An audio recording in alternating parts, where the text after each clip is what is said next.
To expel voices of opposition and dissent is a signal of authoritarianism, and it is very dangerous. And I hope that as a nation watches that we put this light on Tennessee to say that this should sound the alarm across the nation that we're entering into very dangerous territory.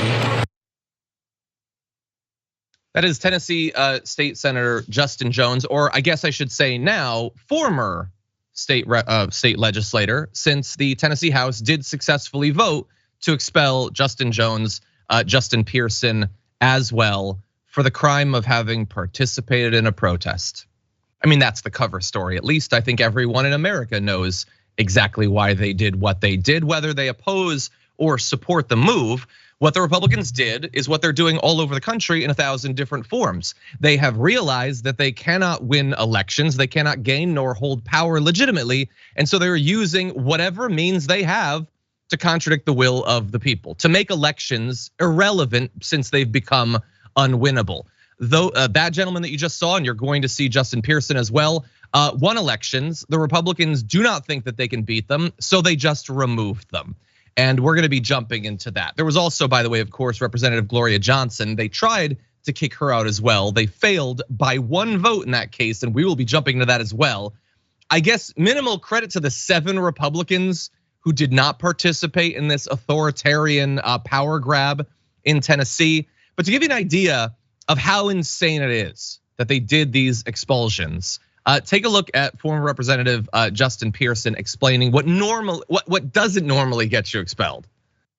If you look at what it takes to expel a member, what it should take, most of the times that a member in the Tennessee State Legislature have gotten expelled, in the last 2 times in particular, one, the guy committed sexual assault against 22 people. The other committed bribery. We broke a house rule because we're fighting for kids who are dying from gun violence and people in our communities who want to see an end to the proliferation of weaponry in our communities, and that leads to our expulsion. This is not democracy. It is no coincidence that the 2 youngest black lawmakers in the state of Tennessee and 1 or 2 women are on trial today.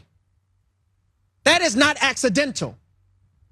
This is what happens when you lose democracy. I think he's 100% right. I think everyone understands exactly why him and Justin Jones were knocked out. We're gonna get into more of that. But also, for historic context, before this week, the most recent expulsion was in 1866, when 6 House members were expelled for trying to stop Tennessee from ratifying the 14th Amendment, which established citizenship for people who had been enslaved. So interesting that like 150 years can go by, but still racism is at the core of all of this. Brett, what do you think? So it's kind of his fault for fighting for children. Is what it sounds like. That sounds like the logic is that he was too upset that children were killed.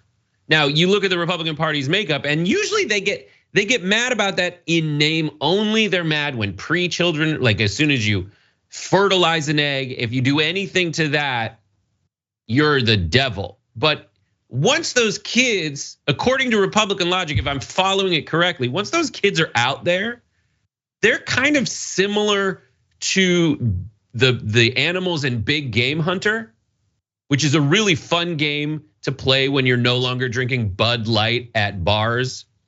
You shoot at the animals and it's very fun. That the Republicans, it seems by how they're behaving, that's what children are for.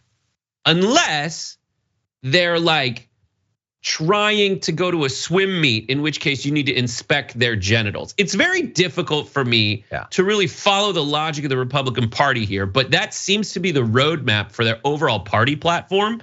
And it seems to work. I mean, it works so well in Tennessee that even though Trump got 60% of the vote in 2020, the legislature is 78% Republicans. So that's it. So if you're looking for logic, the math is weird because they're probably using Common Core Devil's logic and Devil's math. And if you speak up about this in any way about how illogical the Republicans are being, they won't listen to you because they are no longer the party of ideas. Well, they're the party of their ideas, but they will just eliminate you from the House for using not the microphone to speak, but a different microphone, a bullhorn, which is just a microphone with the speaker in it. The rules are very complicated, but you don't understand. I think that the takeaway is you guys just don't understand. Yeah, well, then I'll have to join them because I don't understand how we've gotten to this place as a culture without more pushback against these moves. Not to say that there's not any.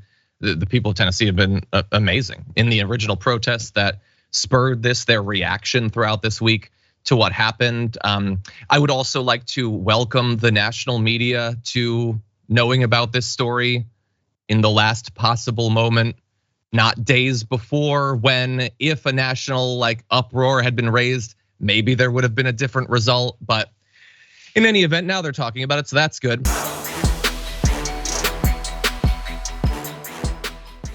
Check out the Damage Report podcast each day, wherever you get your podcasts, whether Pocket Casts or Stitcher or iTunes.